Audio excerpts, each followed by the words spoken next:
Hello everyone, स्वागत है फिर से एक नए वीडियो में। तो दोस्तों, फिर से एक नए प्रैक्टिस सेट को लेकर आप लोगों के बीच में हाजिर हुआ हूं। तो दोस्तों, बिहार पुलिस का जो एग्ज़ाम रद्द हुआ है, तो आप लोग उससे टेंशन में नहीं रहिए और अपना तैयारी छोड़िए नहीं। शुरू करते हैं आज के पहले प्रश्न से। अगर आप लोग का इसका PDF चाहिए तो जुड़ जाइए टेलीग्राम से, इसका लिंक डिस्क्रिप्शन में मिल जाएगा। तो पहला प्रश्न बोल रहा है कि हड़प्पा निम्नलिखित में से किस सभ्यता से संबंधित है। तो हड़प्पा किस सभ्यता से संबंधित है? तो इसका जो सही उत्तर हो जाएगा सिंधु घाटी सभ्यता से। और सिंधु घाटी सभ्यता में हड़प्पा सबसे पहली खोजी गई स्थल है, जिसका खोज 1921 ईस्वी में दयाराम साहनी के द्वारा खोजा गया था। और मेसोपोटामिया की सभ्यता या इराक दजला और फरात नदी के बीच में उपजी हुई थी। अगला प्रश्न है कि निम्नलिखित में से किसको एशिया का ज्योतिपुंज के तौर पर जाना जाता है। तो एशिया का ज्योतिपुंज गौतम बुद्ध को कहा जाता है। और गौतम बुद्ध को एशिया का ज्योतिपुंज एडविन अर्नाल्ड के द्वारा कहा गया था, यह संज्ञा दिया गया था उनको। अगला प्रश्न है कि मौर्य काल में शिक्षा का सर्वाधिक प्रसिद्ध केंद्र कौन था। तो मौर्य काल में शिक्षा का सर्वाधिक प्रसिद्ध जो केंद्र था वह था तक्षशिला। वर्तमान में तक्षशिला पाकिस्तान में है, ठीक है। और मौर्य वंश का संस्थापक चंद्रगुप्त मौर्य था, जबकि इसका अंतिम शासक बहुत बार पूछता है तो बृहद्रथ था। कौन था? बृहद्रथ था, ठीक है, बृहद्रथ। अगला प्रश्न है कि जगन्नाथ मंदिर किस राज्य में स्थित है। तो जगन्नाथ मंदिर जो है यह उड़ीसा राज्य में स्थित है। अगला प्रश्न है कि बीबी का मकबरा का निर्माता कौन था। तो बीबी का मकबरा का निर्माण औरंगजेब ने करवाया था। बीबी का मकबरा का निर्माण औरंगजेब ने करवाया था। और बीबी के मकबरा को ताजमहल का फूहर नकल के नाम से भी जाना जाता है। ताजमहल का फूहर नकल के नाम से बीबी का मकबरा को जाना जाता है, ठीक है। और यह कहाँ है? तो औरंगाबाद महाराष्ट्र में है। अगला प्रश्न है नादिर शाह के आक्रमण के समय मुगल शासक कौन था। तो सबसे पहले जान लेते हैं कि नादिर शाह ने भारत पर आक्रमण कब किया था। तो 1739 ईस्वी में किया था। 1739 ईस्वी में किया था। उस समय जो शासक था मोहम्मद शाह था। और नादिर शाह को ईरान का नेपोलियन कहा जाता है। ईरान का नेपोलियन कहा जाता है, ठीक है। चलिए अगला प्रश्न है कि किस दिल्ली सुल्तान ने रक्त एवं लौह की नीति अपनाई थी। तो दिल्ली सुल्तान वह था जो रक्त एवं लौह की नीति अपनाई थी, उसका नाम था बलबन था, ठीक है। और यह इल्तुतमिश का गुलाम था, ठीक है। अगला प्रश्न है कि बक्सर के युद्ध के समय दिल्ली का शासक कौन था। तो बक्सर का युद्ध 23 अक्टूबर 1764 ईस्वी को हुआ था। उस समय दिल्ली का शासक शाह आलम द्वितीय था। कौन था? शाह आलम द्वितीय था। और बक्सर के युद्ध के बाद इलाहाबाद की संधि 1765 ईस्वी में होती है। अगला प्रश्न है कि ईस्ट मरारी बंदोबस्त किसने लागू की थी। तो ईस्ट मरारी बंदोबस्त लागू करने वाला गवर्नर जनरल का नाम था लॉर्ड कॉर्नवालिस, ठीक है। लॉर्ड कॉर्नवालिस ने ईस्ट मरारी बंदोबस्त लागू किया था। अगला प्रश्न है कि किस व्यक्ति ने निम्नलिखित में से किस व्यक्ति ने सर्वप्रथम स्वराज शब्द का प्रयोग किया और हिंदी को राष्ट्रभाषा माना। तो निम्नलिखित में बोल रहा है तो स्वराज शब्द का भी प्रयोग किया और हिंदी को राष्ट्रभाषा माना, तो हो जाएंगे स्वामी दयानंद सरस्वती। कौन हो जाएंगे? स्वामी दयानंद सरस्वती। जबकि सर्वप्रथम स्वराज शब्द का प्रयोग दादा भाई नौरोजी के द्वारा किया गया था। दादा भाई, सिर्फ अगर स्वराज शब्द पूछे तो दादा भाई नौरोजी के द्वारा, लेकिन यहाँ स्वराज शब्द का प्रयोग और हिंदी को राष्ट्रभाषा एक ही साथ पूछे तो स्वामी दयानंद सरस्वती।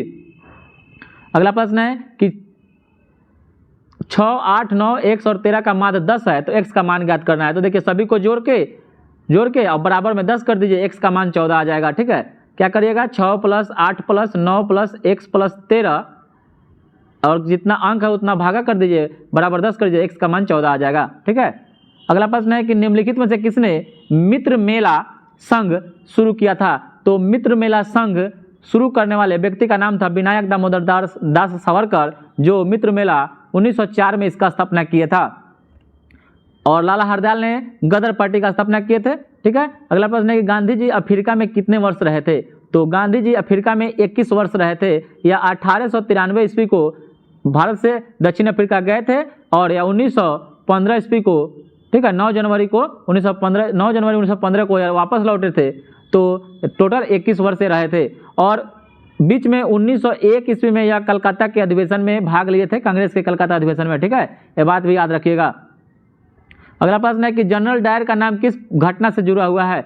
तो जनरल डायर का नाम या जालियांवाला बाग हत्याकांड जो 13 अप्रैल 19 को हुआ था, उसी से इनका नाम जुड़ा हुआ है। अगला प्रश्न है कि भारत छोड़ो आंदोलन के समय ब्रिटेन के प्रधानमंत्री कौन थे? तो भारत छोड़ो 8 अगस्त 1942 को शुरू हुआ था। उस समय जो ब्रिटेन का जो प्रधानमंत्री था वह विंस्टन चर्चिल था, यानी द्वितीय विश्व युद्ध में विंस्टन चर्चिल था। और भारत को जब आज़ादी मिली थी उस समय क्लीमेंट एटली था, ठीक है। और गांधी इरविन समझौता जब हो रहा था उस समय रैमजे मैकडोनाल्ड उस समय इंग्लैंड का प्रधानमंत्री था, ठीक है। वर्तमान में ऋषि सुनक इंग्लैंड के प्रधानमंत्री है। अगला प्रश्न है कि प्रसिद्ध गीत सरफरोशी की तमन्ना अब हमारे दिल में है के रचयिता कौन है, यानी गीतकार कौन है? तो प्रसिद्ध शायर जो अजीमाबादी हैं, इसमें से ऑप्शन नंबर डी हो जाएगा, इनमें से कोई नहीं। अजीमाबादी इस गीत के गीतकार हैं, जबकि सरफरोशी की तमन्ना अब हमारे दिल में है राम प्रसाद बिस्मिल के द्वारा इसको हाईलाइट किया गया था, फेमस किया गया था। अगला प्रश्न है कि संसार का सर्वाधिक सक्रिय ज्वालामुखी कौन सा है? तो संसार का सर्वाधिक सक्रिय ज्वालामुखी यह किलाउ है जो हवाई द्वीप पर स्थित है। हवाई द्वीप पर किलाउ स्थित है। और संसार में सबसे ज्यादा सक्रिय ज्वालामुखी यह प्रशांत महासागर में है। कहाँ है? प्रशांत महासागर में है। अगला प्रश्न है कि राजाओं की घाटी कहाँ अवस्थित है? तो राजाओं की घाटी जो है ना यह मिस्र में है, जबकि फूलों की घाटी उत्तराखंड में है। फूलों की घाटी कहाँ है? उत्तराखंड में है। राजाओं की घाटी मिस्र देश में है। अगला प्रश्न है कि 38वीं समांतर रेखा निम्नलिखित में से किन देशों को विभाजित करती है? तो 38वीं समांतर रेखा उत्तरी कोरिया और दक्षिणी कोरिया को बांट देती है, ठीक है। और हिंडनबर्ग रेखा जर्मनी और पोलैंड को करती है। 24वीं समांतर रेखा भारत और पाकिस्तान को करती है, ठीक है। अगला प्रश्न है कि समुद्र में घनत्व बढ़ता है तो ऐसे में क्या होता है? तो जब समुद्र में घनत्व बढ़ता है तो लवणता बढ़ जाती है किंतु गहराई कम रहती है, कम हो जाती है। अगला प्रश्न है कि बैरोमीटर में पारे के तल की अचानक गिरावट का क्या सूचक होता है? तो अगर बैरोमीटर का पारा एकाएक गिर जाए तो आंधी तूफान का सूचक होता है, ठीक है। अगला प्रश्न है कि वह बड़ा द्वीप जहां एक्जिमो रहते हैं, तो सबसे बड़ा दुनिया का सबसे बड़ा द्वीप है ग्रीनलैंड, और ग्रीनलैंड में वहीं पर एक्जिमो जनजाति निवास करती है। अगला प्रश्न है कि मूंगफली का मूल स्थान कौन सा देश माना जाता है? तो मूंगफली का मूल स्थान ब्राजील को माना जाता है। किसको? ब्राजील को माना जाता है। और भारत में सबसे ज्यादा मूंगफली गुजरात में होता है। कहाँ होता है? गुजरात में होता है।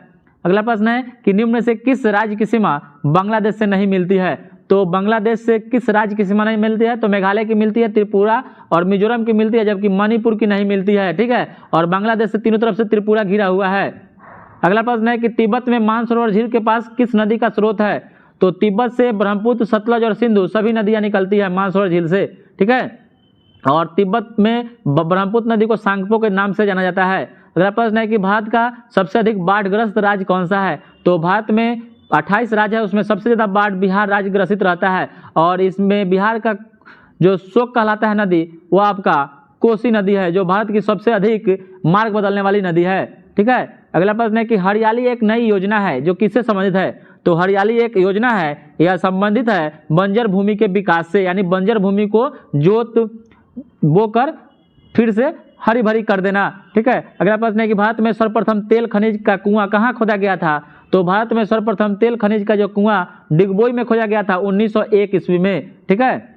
चलिए अगला प्रश्न है कि संविधान सभा के सलाहकार समिति के अध्यक्ष कौन थे? तो संविधान सभा के सलाहकार थे BN राव, जबकि इसके अध्यक्ष थे सरदार वल्लभ भाई पटेल, ठीक है। क्वेश्चन इसमें दो है, संविधान सभा की सलाहकार समिति के अध्यक्ष थे सरदार वल्लभ भाई पटेल, लेकिन संविधान सभा के प्रथम सलाहकार थे BN राव, ठीक है। अगला प्रश्न है कि पंचायती राज किस विषय का सूची है? तो जो पंचायती राज है ना यह आपका राज सूची का विषय है, ठीक है। वर्तमान में राज सूची में 61 विषय है, जबकि संघ सूची में 100 विषय है, समवर्ती सूची में 52 विषय है, ठीक है। चलिए अगला प्रश्न है कि मूल अधिकारों के अंतर्गत कौन सा अनुच्छेद बच्चों के शोषण से संबंधित है? तो मूल अधिकारों की संख्या 6 है, जिसमें से आपका बच्चों के शोषण से संबंधित अनुच्छेद 24 है, ठीक है। और बलात्कार श्रम में अनुच्छेद 23 में है, अनुच्छेद 17 में छुआछूत का अंत है, अनुच्छेद 19 में स्वतंत्रता का अधिकार है। अगला प्रश्न है कि किस संविधान संशोधन द्वारा भारतीय नागरिकों के लिए 10 मूल कर्तव्य संविधान में जोड़े गए थे? तो 42वां संविधान संशोधन 1976, ठीक है। वर्तमान में आपका 86वां संविधान संशोधन 2002 में जो किया गया है आपका वर्तमान में 11 मूल कर्तव्य हो गए हैं, ठीक है। चलिए अगला प्रश्न है कि संसद के लिए राष्ट्रपति का अभिभाषण कौन तैयार करता है? तो संसद के लिए राष्ट्रपति का अभिभाषण केंद्रीय मंत्रिमंडल तैयार करता है। ठीक है, अगला प्रश्न है कि प्रथम लोकसभा के प्रथम अध्यक्ष कौन थे? तो प्रथम लोकसभा के प्रथम अध्यक्ष जीबी मावलंकर थे। कौन थे? जीबी मावलंकर थे। प्रथम महिला अध्यक्ष मीरा कुमार। कौन था? मीरा कुमार थी। अगला प्रश्न है कि जम्मू एवं कश्मीर के राज्यपाल को क्या कहा जाता है? तो जम्मू एवं कश्मीर के राज्यपाल को लेफ्टिनेंट गवर्नर कहा जाता है। अगला प्रश्न है नीति आयोग के अध्यक्ष कौन होते हैं? तो नीति आयोग के अध्यक्ष प्रधानमंत्री होते हैं, जो वर्तमान में नरेंद्र मोदी हैं। और नीति आयोग का स्थापना 1 जनवरी 2015 ईस्वी को हुआ था। नीति का full form national institute transforming for India होता है। ठीक है, और नीति आयोग के अभी उपाध्यक्ष हैं VVR सुब्रमण्यम है।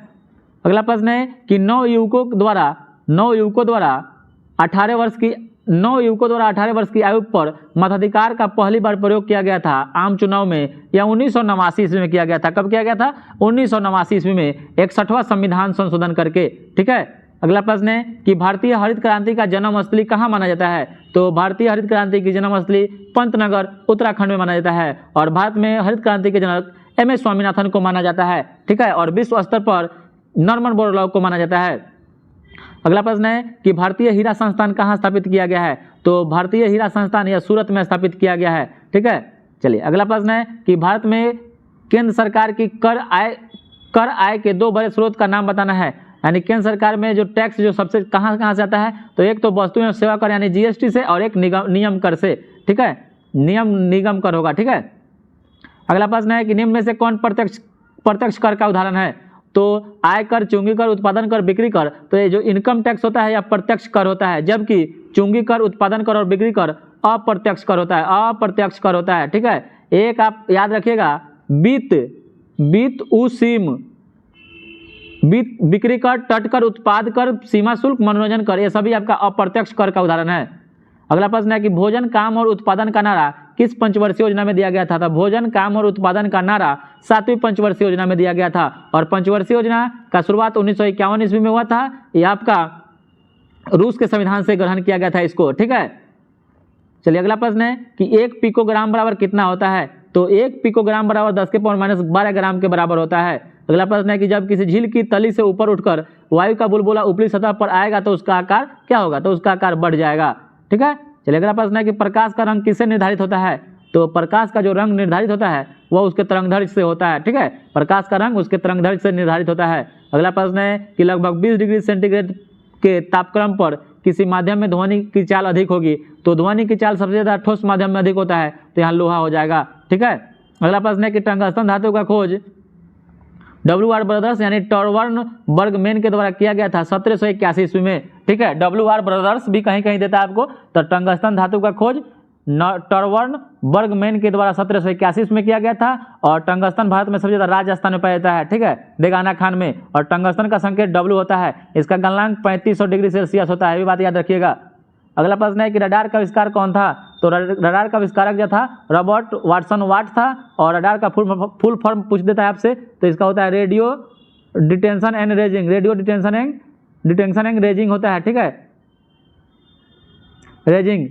अगला प्रश्न है कि एक कार की गति 10 सेकंड में 20 किलोमीटर प्रति घंटा से 50 किलोमीटर तक बदलती है, तो इसका त्वरण क्या होगा? तो त्वरण बराबर होता है V-U/T, A = V-U/T। तो 50 में से 20 गया तो 30 बटा आपका 10 यानी आपका 30 मीटर पर सेकेंड हो जाएगा। ठीक है, क्या हो जाएगा?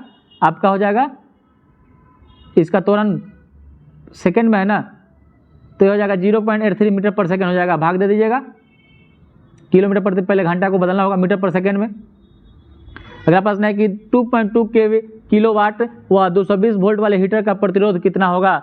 तो इसका जो सही उत्तर हो जाएगा आपका 22 ओम हो जाएगा। ठीक है, अगला प्रश्न है कि 20 डिग्री सेंटीग्रेड पर जल में ध्वनि की चाल कितनी होती है? तो 20 डिग्री सेल्सियस पर जल में ध्वनि की चाल 1500 मीटर पर सेकेंड के बराबर होती है। अगला प्रश्न है कि किसी तत्व में परमाणु के 2 प्रोटॉन है, 2 न्यूट्रॉन है और 2 इलेक्ट्रॉन है, तो उस तत्व की द्रव्यमान संख्या क्या होगी? तो द्रव्यमान संख्या Z = प्रोटॉन प्लस न्यूट्रॉन की संख्या। तो प्रोटॉन 2 और 2 4 हो जाएगा। ठीक है, और इलेक्ट्रॉन बाहरी कक्षाओं में घूमते रहता है। अगला प्रश्न है कि शुद्ध सोना कितने कैरेट का होता है? तो जो शुद्ध सोना होता है वह 24 कैरेट का होता है, यानी 100% का होता है। कभी कभी आपसे पूछ देता है कि 22 कैरेट 18 कैरेट में कितना % सोना होता है? तब 75% होता है। ठीक है, अगला प्रश्न है कि गुरु जल भारी जल में क्या क्या होता है? तो गुरु जल यानी भारी जल में ऑक्सीजन और हेवी हाइड्रोजन होता है, ठीक है, जिसको D2O बोलते हैं, भारी जल गुरु जल को। इसका खोज वासवन और यूरे के द्वारा 1932 में किया गया था। इसका भार 20 होता है, ठीक है। अगला प्रश्न है कि नींबू खट्टा किस कारण से होता है? तो जो नींबू खट्टा होता है या साइट्रिक अम्ल के कारण होता है। किससे? साइट्रिक अम्ल के कारण।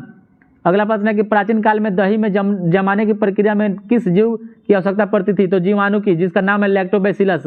अगला प्रश्न है कि बैटरी की धनात्मक ध्रुव से जुड़े गए इलेक्ट्रोड को क्या कहते हैं? तो धनात्मक ध्रुव से जुड़ा होता है उसको एनोड बोलते हैं। उसको क्या बोलते हैं? एनोड। इस पर पॉजिटिव चार्ज होता है, जबकि कैथोड पर निगेटिव चार्ज होता है, ठीक है। अगला प्रश्न है कि यूरिया में नाइट्रोजन कितना पाया जाता है? तो यूरिया में नाइट्रोजन कभी कभी आपको 46% या 47%, जो भी ऑप्शन में रहे वो मार दीजिएगा, बेहिचक मारिएगा, ठीक है। और इसका फॉर्मूला NH2CONH2 होता है, ठीक है, CONH2 होता है। यूरिया में नाइट्रोजन NH2 CONH2 होता है, ठीक है। इसका बोहलर इसको बनाया था। यूरिया को सर्वप्रथम प्रयोगशाला में बोहलर ने बनाया था। अगला प्रश्न है कि हड्डियों का अध्ययन विज्ञान की किस शाखा के अंतर्गत किया जाता है? तो अस्थियों के अध्ययन को ऑस्टियोलॉजी कहा जाता है, ठीक है। सेरोलॉजी में छिपकली का अध्ययन किया जाता है। अगला प्रश्न है कि चट्टान पर उगने वाले पादप को क्या कहते हैं? तो चट्टान पर उगने वाले पादप को शैलोद्भिद कहते हैं। क्या कहते हैं? शैलोद्भिद कहते हैं। अगला प्रश्न है कि निम्नलिखित में से कौन एक जैव उर्वरक का स्रोत है? तो जैव उर्वरक का स्रोत इसमें से बताना है। तो जैव उर्वरक का स्रोत ऑप्शन नंबर सी हो जाएगा, एजोला एक जैव उर्वरक का स्रोत है, ठीक है। अगला प्रश्न है नाखून काटते समय दर्द नहीं होता है, इसका कारण क्या है? तो नाखून काटते समय दर्द क्यों नहीं होता है? क्योंकि नाखून में मृत कोशिकाओं के द्रव द्वारा बने रहते हैं, जिनमें रक्त का संचरण नहीं होता है, ठीक है। अगला प्रश्न है कि जब रक्त में ऑक्सीजन की सांद्रता में कमी आती है तो श्वास की गति में क्या होती है? तो उस समय श्वास की गति बढ़ जाती है। अगला प्रश्न है कि निम्नलिखित में से कौन सा विटामिन जल में घुलनशील होता है? तो जल में घुलनशील विटामिन का नाम है बी और सी, जबकि वासा में ए, डी, ई और के, ये वासा में घुलनशील विटामिन है, वासा में, ठीक है। अगला प्रश्न है कि ट्यूमर की पहचान है तो प्रयुक्त रेडियोधर्मिक समस्थानी का नाम बताना है। तो ट्यूमर की पहचान के लिए आर्सेनिक 74 का प्रयोग करते हैं, जबकि थायराइड के लिए आयोडीन 131 का प्रयोग करते हैं, कैंसर के लिए कोबाल्ट 60 का प्रयोग करते हैं, रक्त में जब हो जाएगा तो उसमें सोडियम 24 का प्रयोग करते हैं। अगला प्रश्न है कि किसी सूक्ष्मजीव के द्वारा हेपेटाइटिस बी की बीमारी होती है। तो हेपेटाइटिस बी जब जॉन्डिस अपने विकराल रूप में आ जाता है तो हेपेटाइटिस बी का रूप धारण कर लेता है और यह वायरस से हो जाता है, ठीक है, वायरस से। अगला प्रश्न है कि लिटमस जो अम्ल क्षार सूचक प्राप्त होता है किससे? तो लिटमस अम्ल क्षार सूचक लाइकेन से प्राप्त होता है, ठीक है, लाइकेन से। अगला प्रश्न है कि त्रिभुज एबीसी का शीर्ष कोण 90 डिग्री है, यानी कहने का मतलब क्या है? यह एक आपका समकोण त्रिभुज है जिसमें AB 24 और AC 7 दिया है। तो ट्रिपलेट याद कीजिए 7, 24, 25 होता है। क्या होता है? 7, 24, 25, ऑप्शन नंबर बी हो जाएगा, ठीक है। अगला प्रश्न है कि भारतीय सर्वेक्षण विभाग का मुख्यालय कहाँ है? तो भारतीय सर्वेक्षण विभाग का जो मुख्यालय है आपका देहरादून में है। अगला प्रश्न है कि निम्नलिखित अभयारण्यों में से कौन उल्लेखित संरक्षित प्रजातियों से संबंधित नहीं है? तो जिम कार्बेट आपका बाघ से संबंधित उत्तराखंड में सही है। आपका काजीरंगा गैंडा से संबंधित है, पेरियार हाथी से संबंधित है, लेकिन घाना जो पक्षी विहार है तो यह पक्षी से संबंधित है, जबकि शेर से नहीं है, शेर से आपका गिर है, ठीक है, गिर गुजरात में। तो ऑप्शन नंबर बी सही हो जाएगा। अगला प्रश्न है कि संयुक्त राष्ट्र संघ की कार्यकारी भाषा क्या है? यानी ऑफिशियली लैंग्वेज अंग्रेजी और फ्रेंच है, जबकि वहाँ पर चीनी, रूसी, अरबी और स्पेनिश भी भाषाएं बोली जाती है। अगला प्रश्न है कि ड्रिबल शब्द किससे संबंधित है? तो ड्रिबल शब्द का संबंध फुटबॉल से है, ड्रिबल शब्द का संबंध फुटबॉल से है। अगला प्रश्न है कि बिहार का प्रथम रामसर क्षेत्र कहाँ है? तो रामसर क्षेत्र बिहार में बेगूसराय में है, ठीक है, बेगूसराय में। और वर्तमान में भारत में रामसर साइट की संख्या 75 हो गई है, जब से सबसे ज़्यादा तमिलनाडु में रामसर सीटों की संख्या 14 और उत्तर प्रदेश में 11, ठीक है, 10। तो दोस्तों सबसे ज़्यादा रामसर साइट की संख्या भारत में कहाँ है? भारत में कहाँ है? तो तमिलनाडु में है। और भारत में टोटल कितना है? 75 है। रामसर साइट जो हुआ था इसका सम्मेलन 1971 इसमें कहाँ हुआ था? तो ईरान में हुआ था। कहाँ हुआ था? ईरान में हुआ था। और विश्व आर्द्र भूमि दिवस 2 फरवरी को मनाया जाता है, वेटलैंड दिवस 2 फरवरी को मनाया जाता है। अगला प्रश्न है कि हाल ही में चर्चा में रहा हैदराबाद घोषणा पत्र निम्नलिखित में से किससे संबंधित है? तो हाल ही में चर्चा में रहा हैदराबाद घोषणा पत्र यह ई गवर्नेंस से संबंधित है। किससे है? ई गवर्नेंस से संबंधित है। अगला प्रश्न है कि किस राज्य सरकार में स्वास्थ्य सेवाओं में सुधार के मिशन परिवर्तन की शुरुआत हुई है? तो किस राज्य सरकार में स्वास्थ्य सेवाओं में सुधार के मिशन परिवर्तन की शुरुआत हुई है? तो मिशन परिवर्तन की शुरुआत आपका बिहार राज्य में हुआ है, ठीक है। अगला प्रश्न है कि पद्मश्री पुरस्कार 2023 के लिए बिहार से किसको चुना गया है? तो यह सुभद्रा देवी, आनंद कुमार और कपिल देव सभी को चुना गया है, ठीक है। अगला प्रश्न है कि हाल ही में ड्रोन सेवाओं के माध्यम से दवाई पहुंचाने वाला पूर्वोत्तर भारत का प्रथम राज्य कौन बन गया? यानी ड्रोन सेवाओं के माध्यम से दवाई पहुंचाने वाला पूर्वोत्तर राज्य का प्रथम राज्य बन गया है। तो पूर्वोत्तर भारत का प्रथम राज्य बन गया है, उस राज्य का नाम आपको बताना है, तो उस राज्य का नाम हो जाएगा मेघालय। ठीक है। अगला प्रश्न है कि हाल ही में किस राज्य सरकार ने ऑनलाइन गैम्बलिंग पर प्रतिबंध लगाने वाला विधेयक पास किया है? तो ऑनलाइन गैम्बलिंग पर विधेयक पास करने वाला राज्य हो जाएगा तमिलनाडु। अगला प्रश्न है कि choose the correct meaning in the given word from the option that follow. ठीक है, तो ऑप्शन डेट फॉलो का मतलब होता है टू गिव अप। क्या हो जाएगा? To give up. अगला प्रश्न है कि विफलता का विपरीतार्थक शब्द आपको बताना है, तो विफल का विपरीतार्थक सफलता हो जाएगा, विफलता सफलता। अगला प्रश्न है कि मेरी माँ ने आज तुम्हें बुलाया है, आज बुलाया है का इंग्लिश में ट्रांसलेशन हो जाएगा my mother has called you today. ठीक है। अगला प्रश्न है कि correct answer to question from the given option कि what did mister Gessler die, और तो हो जाएगा इसका जो ऑप्शन नंबर हो जाएगा स्लो स्टार्वेशन हो जाएगा। क्या हो जाएगा? स्लो स्टार्वेशन हो जाएगा। अगला प्रश्न है कि मैं नीर भरी दुख की बदली कविता महादेवी वर्मा के किस काव्य संग्रह से संकलित है? तो मैं नीर भरी दुख की बदली या यामा से संबंधित है। यामा के लेखक कौन है? तो महादेवी वर्मा है। और आगे का प्रश्न देखते हैं कि आपका प्रीपोजिशन इसमें भरना है कि this rule is not applicable dash young person, तो this rule is not applicable to young person हो जाएगा, तो ऑप्शन नंबर सी सही हो जाएगा। अगला प्रश्न है कि पैसिव फॉर्स में बता देना है कि ही स्पीक हिंदी, तो ही स्पीक हिंदी का मतलब हो जाएगा पैसिव फॉर्म में वॉइस में बदलेंगे तो Hindi is spoken by him हो जाएगा। अगला प्रश्न है कि समुद्र का कुछ भी नहीं होता मानो अपनी अबूझ भाषा में कहता रहता है, रेखांकित पद प्रतीक है किसका? तो यह हो जाएगा सूर्य का हो जाएगा। ठीक है। अगला प्रश्न है कि संज्ञा शब्द जहर में ईला प्रत्यय जोड़ने पर, तो ईला प्रत्यय यानी बाद में जोड़ते हैं तो जहरीला हो जाएगा, और प्रत्यय किसी भी शब्द के बाद में लगता है, उपसर्ग किसी भी शब्द के पहले लगता है। अगला प्रश्न है कि आपका choose the correct answer from the option given below in the sentence she wrote a letter, और लेटर क्या है? ए लेटर इज ऑब्जेक्ट है। क्या है? लेटर एक ऑब्जेक्ट है। भारत दुर्दशा और अंधेर नगरी दोनों नाटक के लेखक भारतेंदु हरिश्चंद्र हैं। अगला प्रश्न है कि किसी कार्य को करने का संकल्प करना मुहावरे का सही अर्थ बताना है, तो ऑप्शन नंबर बी बीरा उठाना का मतलब होता है किसी भी कार्य करने का संकल्प करना। अगला प्रश्न है कि निम्नांकित वाक्य को क्रमवाची में बदलने वाले उचित विकल्प का चयन करना है, तो it is time to ring a bell, तो इसका जो हो जाएगा आपका it is time for the bell to be rung हो जाएगा। अगला प्रश्न है कि जो कम बोलता है उसे क्या कहते हैं? तो जो कम बोलता है उसको मितभाषी बोलते हैं। क्या बोलते हैं? मितभाषी। जो ज्यादा बोलता है उसको वचाल बोलते हैं। क्या बोलते हैं? वचाल बोलते हैं। अगला प्रश्न है कि स्वागत का संधि विच्छेद क्या होगा? तो स्वागत का हो जाएगा सुजोड़ आगत। अगला प्रश्न है कि निम्नलिखित वाक्य को प्रश्नवाचक वाक्य में बदलने के लिए नीचे दिया गया कौन सा विकल्प सही है? Nobody believes in a liar, यानी कोई भी झूठे पर विश्वास नहीं करेगा, तो यह हो जाएगा आपका कि हु बिलीव्स अ लायर। क्या हो जाएगा? हु बिलीव्स, लायर पर कौन विश्वास करेगा? क्वेश्चन मार्क हो गया आपका। अगला प्रश्न है कि निम्नलिखित अप्रत्यक्ष कथन को नीचे दिए गए प्रत्यक्ष कथनों से सही रूपांतरण का चयन करना है कि he said that he had to work hard, तो यहाँ इसका जो हो जाएगा आपका he said I have to work hard. क्या हो जाएगा? He said I have to work hard. अगला प्रश्न है कि यदि 7 नारंगियों का क्रयमूल्य 6 नारंगियों के विक्रयमूल्य के बराबर है, तो देखो बहुत आसान है दोस्तों। देखो 7 CP बराबर 6 SP, तो CP by SP equal to 6/7, तो यहाँ पर आपको लाभ 6 का खरीद के 7 में बेच रहे हैं, एक का कितना पर? 6 पर, यानी क्रयमूल्य नीचे रहता है 100 कितना, यानी 16.2/3 आ जाएगा। काट कर लीजिएगा।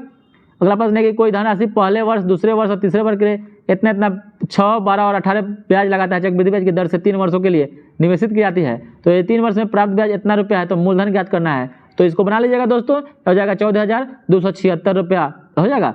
अगला प्रश्न है कि 4367 का घात 245 का इकाई संख्या बताना है। देखिए 4367 है, इसका घात आपको 245 बताना है, विषम संख्या 1 हो जाएगा, इसका ऑप्शन नंबर ए हो जाएगा 7 आ जाएगा। ठीक है। अगला प्रश्न है कि sine theta plus cosec theta दोनों एक दूसरे के विपरीत होता है, साइन का उल्टा कोसेक होता है, बराबर 2 है, तो साइन के power n theta plus cosec के पावर n थीटा का मान भी 2 होगा।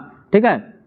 अगला प्रश्न है कि ताश की गड्डी से एक पत्ता निकाला जाता है, तो उस पत्ते की इक्का न होने की प्रायिकता क्या होगी? तो उस पत्ते की ई का न होने की प्रायिकता, तो ई का क्या होगा, 4 कलर का होता है तो 4 हो जाता है, तो 4 आ जाएगा, ठीक है। तो नहीं होने की प्रायिकता, तो नहीं होने की प्रायिकता हो जाएगा 12/13 हो जाएगा, क्या हो जाएगा 12/13 हो जाएगा। तो दोस्तों आज के लिए इतना ही। वीडियो अच्छा लगे तो लाइक और सब्सक्राइब जरूर कर दीजिएगा, दोस्तों के साथ शेयर भी कर दीजिएगा। धन्यवाद दोस्तों।